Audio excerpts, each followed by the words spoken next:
नमस्कार, कैसे हैं आप? बस सब भर ठीक है सर। ठीक है। अपने बारे में कुछ बताइए अमर सिंह जी। सर मैंने अपने 10th class government senior secondary school Nadvi से, 12th class government senior secondary school Nadvi से किया सर। सर मैंने बीए यूनिवर्सिटी ऑफ राजस्थान से नॉन कॉलेज किया सर। सर सर मैंने एमए लोक प्रशासन से किया है sir, non college university of Rajasthan से सर। सर मैं एक भूतपूर्व सैनिक हूँ, मैंने सेना में 18 वर्ष सेवा करके आया हूँ श्रीमान।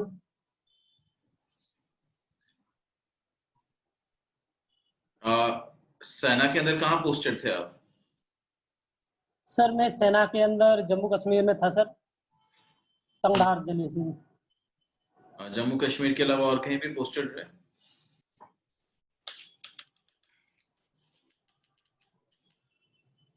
जम्मू कश्मीर के अलावा और कहीं पोस्टेड रहे आप? जी सर, अरुणाचल प्रदेश में रहा था सर। उसके बाद पंजाब में रहा था सर, फिरोजपुर। हम्म। और जयपुर रहा था सर। आपने आर्मी क्यों ज्वाइन करी थी? सर मैं जब आर्मी में ज्वाइन हुआ था सर, मेरा उम्र 16 साल 2 महीने था सर। तो मेरी जो आर्थिक स्थिति सर परिवार की थी, वो मुझे सर्विस के लिए प्रेरणा स्रोत बन रही थी कि मैं सर्विस करना मेरे लिए कंपलसरी था सर, क्योंकि मैं आर्थिक स्थिति से कमजोर था सर परिवार के अपने में। अभी आप पुलिस क्यों ज्वाइन करना चाहते हैं? सर पुलिस में इसलिए ज्वाइन करना चाहता हूँ श्रीमान कि मैं जो मेरा बैकग्राउंड है, जो आर्मी से रिलेटेड है सर। और मैं इस विभाग में जाकर जो मेरा 18 साल का जो अनुभव है आर्मी का, प्लस अपनी हार्ड वर्क के द्वारा मैं इस पद पर रहकर अच्छे कार्य कर सकता हूँ। और मुझे इस पद में कोई भी कार्य करने में सरलता महसूस होगी सर।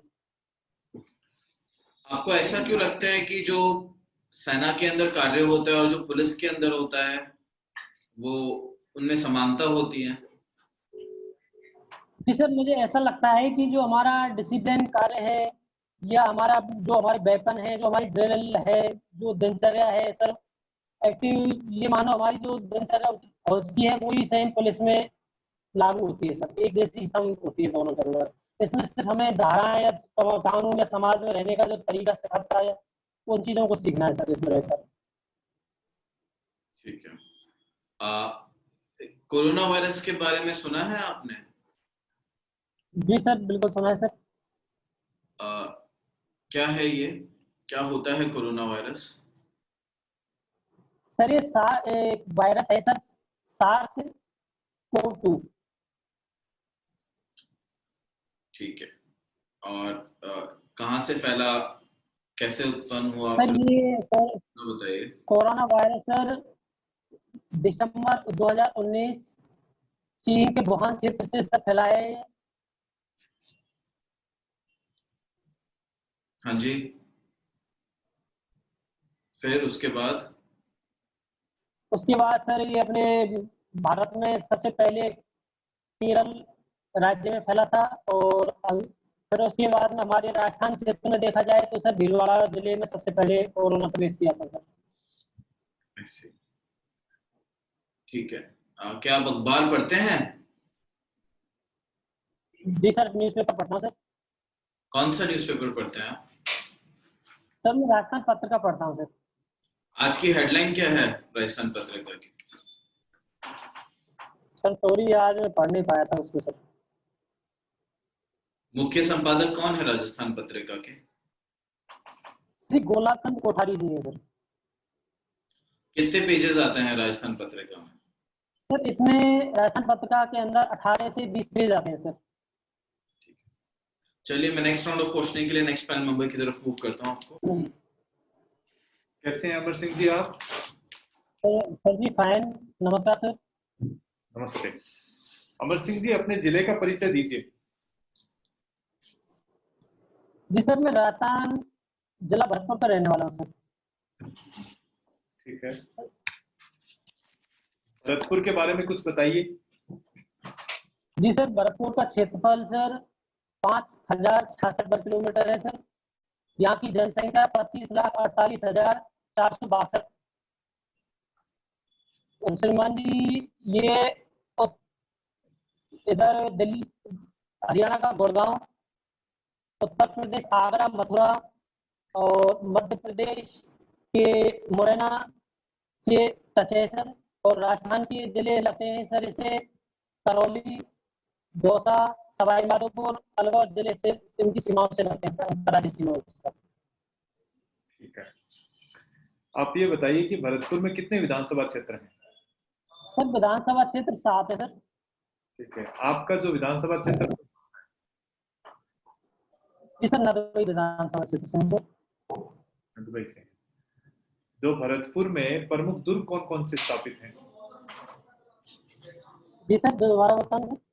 भरतपुर के प्रमुख दुर्गों के बारे में बताइए, कौन कौन से दुर्ग है भरतपुर में? जी सर, भरतपुर का लोहागढ़ दुर्ग, डीग दुर्ग, कोमेट दुर्ग, बयाना दुर्ग इत्यादि सर।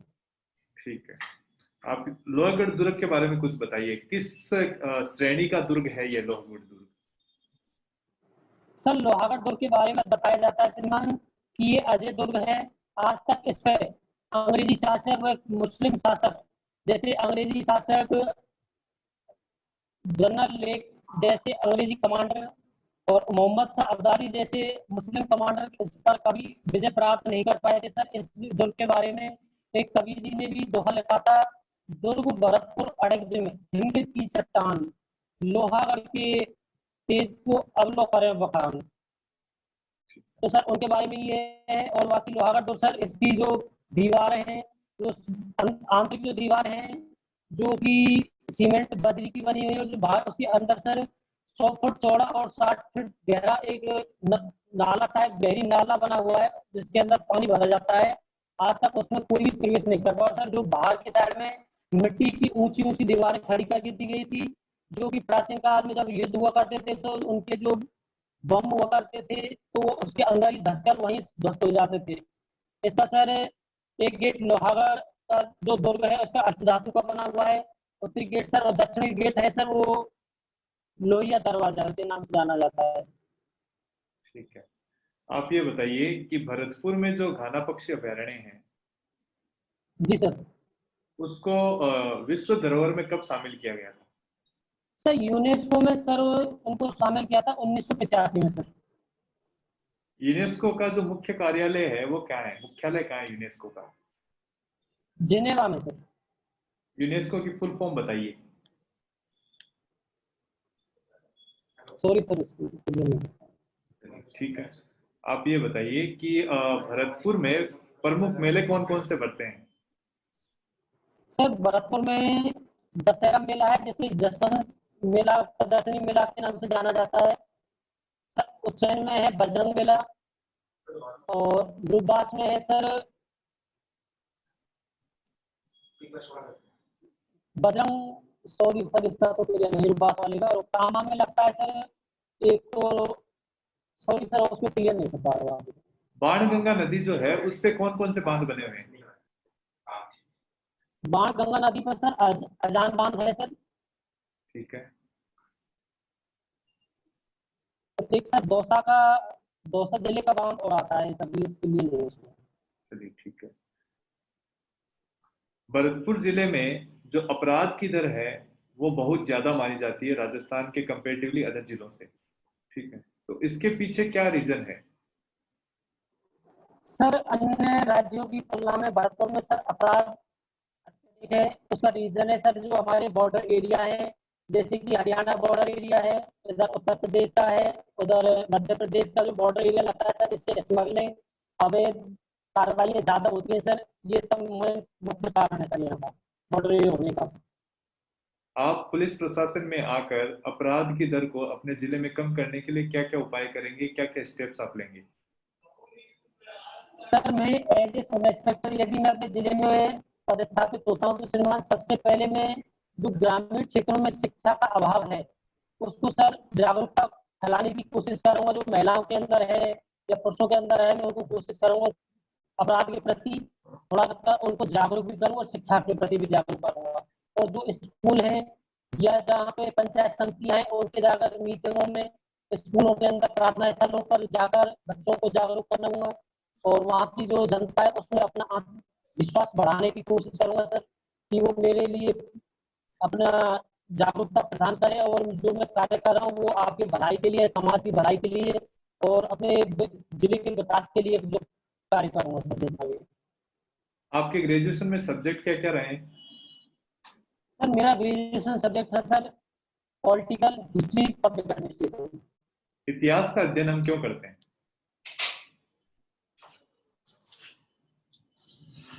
सर सॉरी, थोड़ा पढ़ नहीं पाया हूँ। इतिहास का कोई ऐसा महानायक या कोई ऐसा आदर्श व्यक्तित्व जिससे आप सबसे ज्यादा प्रभावित हैं, कौन है वो? Herodotus sir. कौन? हेरोडोटस।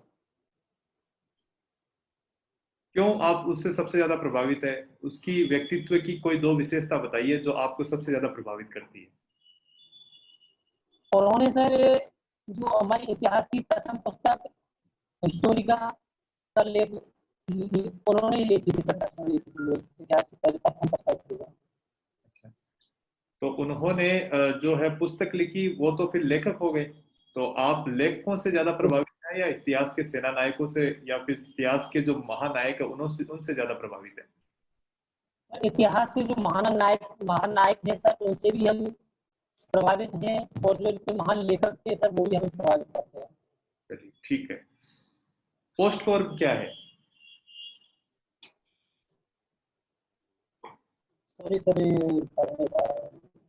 चलिए कोई बात नहीं है। आप ये बताइए कि संविधान की प्रस्तावना में एक शब्द आता है समाजवाद। जी सर। समाजवाद से आप क्या समझते हैं? सर समाजवाद में हमारे जो समाज के अंतर्गत जो हमारी विचारधारा है, जो हमारे कार्य क्षेत्र है, उनका वर्णन किया गया है सर। उसका वर्णन किया गया है, तो यही समाजवाद है। वर्णन करना समाजवाद है। जी सर सॉरी, इसके लिए थोड़ा समझ चाहता हूँ। 2008 में की थी सर, उसके बाद में ठीक है, नेक्स्ट राउंड ऑफ क्वेश्चनिंग के लिए आपको मूव कर रहे हैं पीएस मैडम की तरफ। Ma'am please. नमस्कार अमर सिंह जी।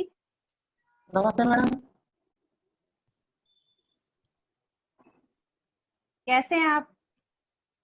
फाइन मैडम, एकदम बढ़िया है। आपके इंटरव्यू की डेट बता सकते हैं? जी मैडम, मेरी इंटरव्यू डेट 24 अगस्त है 24 अगस्त 2020। आप पुलिस प्रशासन क्यों ज्वाइन करना चाहते हैं?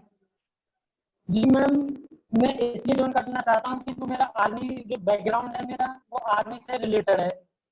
और जो कि मैंने सेना में 18 साल का जो सेवा काल किया था सर, मैम उसके अंदर जो मैंने कुछ सीखा है, जो मेरे अनुभव है, वो इस प्रशासन में रहकर मुझे लाभप्रद होंगे।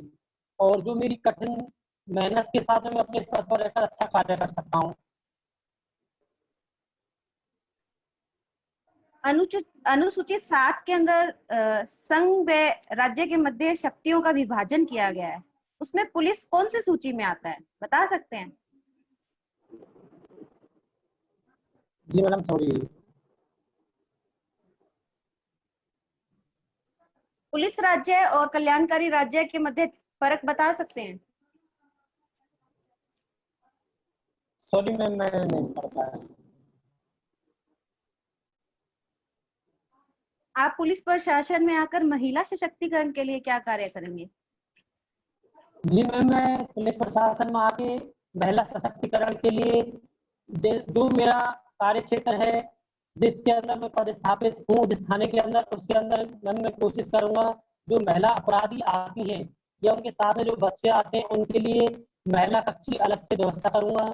जो मेरी महिला कांस्टेबल है या अधिकारी है, उनको उनके महिला कक्ष में जो इन्वेस्टिगेशन टीम होगी, जो कि उनसे पूछताछ करेगी, उनके साथ वो उन्हीं व्यक्तियों को मैं डिटेल्स करूंगा। और बाकी गांव में जो मेरा क्षेत्र होगा उसके अंदर जाके महिलाओं को शिक्षा के प्रति जागरूक करूंगा। जो उनके साथ कोई अपराध वगैरह बढ़ते हैं या कोई समस्याएं आती हैं, तो उनके लिए मैं अपने कॉन्टैक्ट नंबर या सीएलजी मेंबर के द्वारा उनसे उनकी सहायता करने के लिए तत्पर रहूंगा। अनुच्छेद 370 बता सकते हैं? जी आर्टिकल मैम 370 ये जम्मू कश्मीर क्षेत्र के लिए बनाया गया था मैम, और इसको अभी पूर्ण तरह से निष्प्रभावित नहीं किया गया है। इसमें आर्टिकल 1 आज भी प्रभावित है, जो कि आर्टिकल 71 आज ये बोलता है कि जम्मू कश्मीर भारत का अभिन्न अंग है। ये आज भी है वर्तमान। क्या हम जम्मू कश्मीर में पॉलिटिशियन को रिहा कर दें तो क्या आपको लगता है कि आर्टिकल 370 हटाने का हमें वो फायदा मिलेगा जो अभी हम चेंजेस देख रहे हैं? जी मैम, प्लीज दोबारा रिवाइज करें क्वेश्चन। अगर हम पॉलिटिशियंस को रिहा कर दें, जम्मू कश्मीर के पॉलिटिशियंस को रिहा कर दें, तो क्या हमें 370 हटाने के बाद वो फर्क हमें लगातार दिखेगा जो अभी हम देख रहे हैं? जी मैम, बिल्कुल दिखेगा मैम।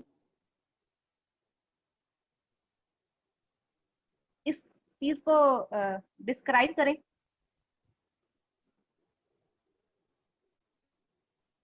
मैम वहाँ पे पॉलिटिशियन जो हम वो करते हैं तो उससे इफेक्ट ये आएगा मैम, एक तो जो वहाँ की जो जनता है उसको जो बहकावे में आ जाते हैं पॉलिटिशियनों के में वो नहीं आएगी। और क्या वहाँ आपको के जो जी मैम जी बोलिए, जी बोलिए। जी मैम, प्लीज इस क्वेश्चन को मेरे को एक बार हिंदी में बोल के बताएं आप। मैं थोड़ा इंग्लिश को थोड़ा कम करता हूँ। जम्मू कश्मीर के पॉलिटिशियंस को अगर पूरी छूट दे दी जाए तो 370 हटाने के जो फायदे हमें नजर आ रहे हैं, क्या इसके बाद हमें नजर आएंगे? बिल्कुल नहीं आएंगे मैम, वो मैं थोड़ा सा गलत हो रहा था। बिल्कुल नहीं आएंगे मैम। जो ये राजनीतिक दल है वो वहाँ पे गलत अफवाह फैलाएगा, गलत कार्रवाइयाँ करेगा, जनता को वहाँ पर भड़काएगा। और जो आज हमारे जो जो वहाँ की पब्लिक है वो उनके बहकावे में आ जाती है मैम, क्योंकि वहाँ पे शिक्षा का अभाव है। और वो लोग उनसे थोड़ा सा राजनीतिक दबाव से भी डरते हैं कि ये हमें बाद में प्रॉब्लम डालेंगे यदि हम इनकी बातें नहीं मानते तो प्रॉब्लम हो जाएगी मैम। इससे राजनीतिक दल को खत्म कर देने से ये 370 पर नहीं होने देंगे, इस कार्य को नहीं चलने देंगे 370 से। Thank you Amar Singh ji. मैं आपको नेक्स्ट पैनल मेंबर की तरफ मूव करती हूँ। कैसे हैं आप अमर सिंह जी? नमस्कार, बढ़िया सर। नमस्कार, जय हिंद। जय हिंद सर। आप सेना बैकग्राउंड से हैं? जी सर, सेना बैकग्राउंड से। कौन सी सेना से? मैं सर 26 राजपूत इन्फेंट्री से सर। आरआर? राजपूत होता है सर, इन्फेंट्री बटालियन होती है। राजपूताना राइफल्स? जी सर हाँ। और ये आरआर राष्ट्रीय राइफल होती है सर, ये अलग होती है। जो हमें फुटबॉल आरआर जैसे कि जो आरआर क्रमांक दिए गए वो राष्ट्रीय राइफल हमें अचानक अपने श्रीनगर एरिया के अंदर मिलती है सर। ठीक है, तो मुझे ये बताइए कि एलओसी और एलएसी में क्या डिफरेंस है?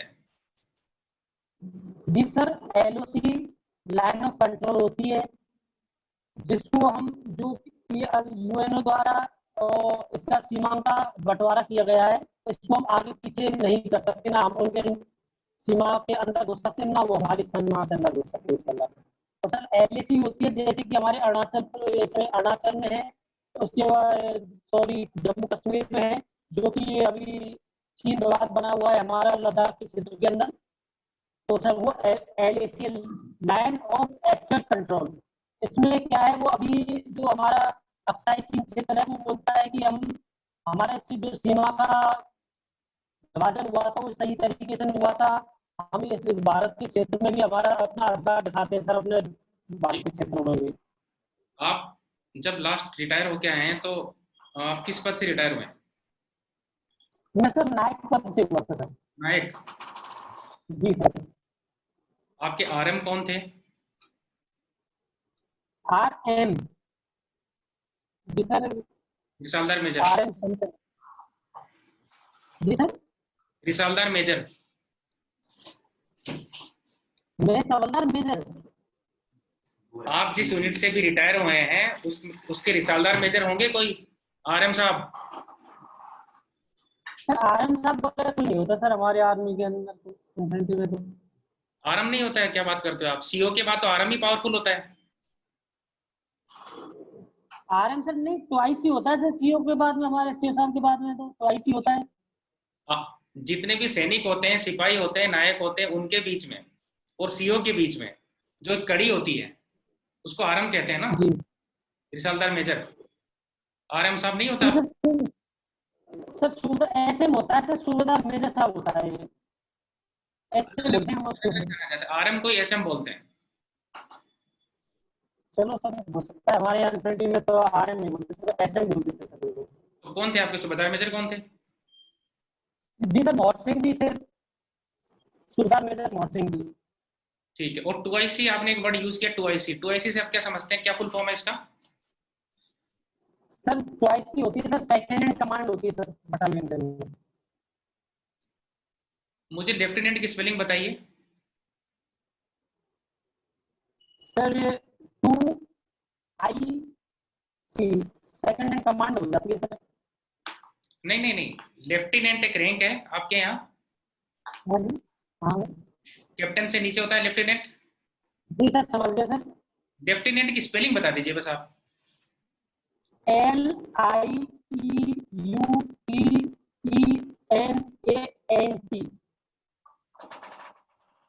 गुड। लेफ्टिनेंट कर्नल के समक्ष एयरफोर्स में कौन से किस रैंक का अधिकारी होता है? एयरफोर्स में होता है sir flying officer. Flying officer. जी सर।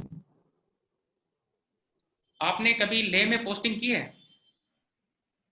सर ले नहीं गया था सर, मैं कुपवाड़ा से पहले तंगधार क्षेत्र पड़ता है सर, उसके अंदर वहां तक गया हूँ सर, कुपवाड़ा से पहले। ये ले और ये आगे सर में आ जाते हैं, ले कारगिल वगैरह। तो टाइगर हिल की क्या स्ट्रेटेजिक इंपॉर्टेंस है? सर टाइगर हिल ये कारगिल क्षेत्र का हिस्सा है सर, इसमें इसकी जो सबसे हाई पोस्ट है सर, कारगिल हिल की ये टाइगर पोस्ट नहीं माना जाता है सर, इसलिए इसको हमारे लिए बहुत ही महत्वपूर्ण माना जाता है। क्यों महत्वपूर्ण माना जाता है? महत्वपूर्ण एक तो इसकी हाइट है जो बहुत ही ज्यादा है, तो उस पर हम जाकर अपना डिप्लॉयमेंट करते हैं सर, तो उसको हम चारों तरफ से ऑक्युपाई कर सकते हैं अपने क्षेत्र को भी, और प्लस हम जो दुश्मन की जो क्षेत्र है उसको भी यहाँ से हम आराम से देख सकते हैं और उसको टारगेट बना सकते हैं। हमें लड़ाई के दौरान इस पर रहकर बहुत ही अच्छी सफलता मिलती है, प्लस हम यदि हम युद्ध काल के अंदर या शांति काल के अंदर रहते हैं तो उनकी दिनचर्या, उनके इवेंट मोमेंट पूरा चीज हम ठीक है। कर सकते हैं सर। मिलिट्री इंटेलिजेंस एंड सेना पुलिस में क्या डिफरेंस है?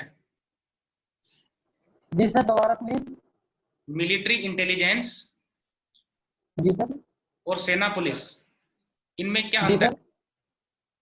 सर मिलिट्री इंटेलिजेंस होती है सर जो कि सिविल ड्रेस में होकर के और अपने जो सिविल की एक्टिविटीज हैं या आतंकवादी जो भी कोई उनको सोर्सेज वगैरह के थ्रू या किसी के थ्रू इंफॉर्मेशन मिलती है, वो सर सिविल ड्रेस के अंदर रहते हैं, और सेना की एक खुफिया एजेंसी बोल सकते हैं सर उसको। और जो सर ये जो सेना मिलिट्री पुलिस है, ये CMP सेना मिलिट्री पुलिस बोला जाता है, इसका फुल फॉर्म होता है सर।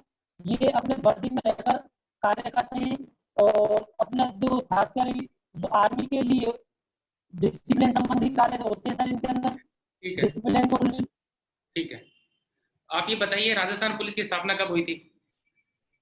सर राजस्थान पुलिस की स्थापना जनवरी 1951 में हुई थी सर। प्रतीक चिन्ह बताइए। सर प्रतीक चिन्ह है सर सेवा प्रतिबद्धता। आपके सॉरी जिले सर सेवा प्रतिबद्धता नहीं, प्रतीक चिन्ह है सर इसका विजय स्तंभ। आपके जिले के एसपी कौन है? सर हमारे जिले के SP हैदर अली जी हैं। आपके रेंज के आईजी कौन है? सर हमारी रेंज के IG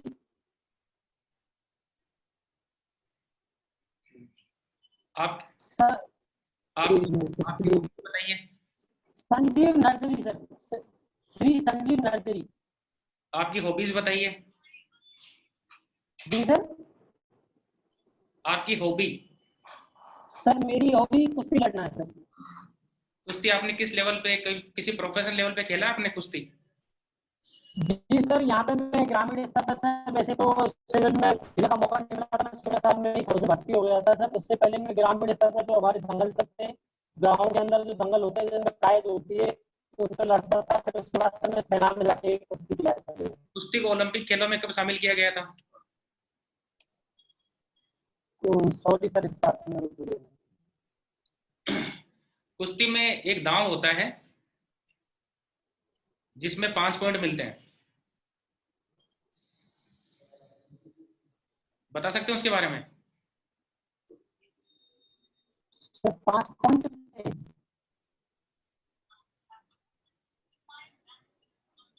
सॉरी सर, क्लियर नहीं। तो सर ग्रामीण कुश्ती लड़ाऊं सर, ये जो शहरी ये कुश्ती है वो कम करता है। ठीक है। आपने मूवी देखी है दंगल? जी सर, दंगल तो नहीं देखी सर मैंने, मगर स्वर्ग एक हिंदी फीचर फिल्म है सर, उसको देखा है। ठीक है। आपका इंटरव्यू यही कंप्लीट होता है अमर सिंह जी। जी सर, थैंक यू सर। आपको थोड़ा सुधार की जरूरत है। जी और सर। बताइए YFCC के बारे में आपको कहाँ से पता चला, हमारी कोचिंग के बारे में? सर मैंने अपने ग्रुप में सर ये आपका वो देखा था, तो उसमें जुड़ा हूँ सर। ठीक है। आपका इंटरव्यू ठीक ठाक गया है, लेकिन फिर भी जो फीडबैक है आपको रिटर्न में भेज दिया जाएगा, जिसमें आपके negative points, positive points and suggestions होंगे। आपको उनके ऊपर काम करना है और उसके बाद में इंटरव्यूज और देने हैं। जी सर। जी सर। ठीक है, आप हमारे कोऑर्डिनेटर सर से संपर्क कीजिएगा। जी सर। जय हिंद।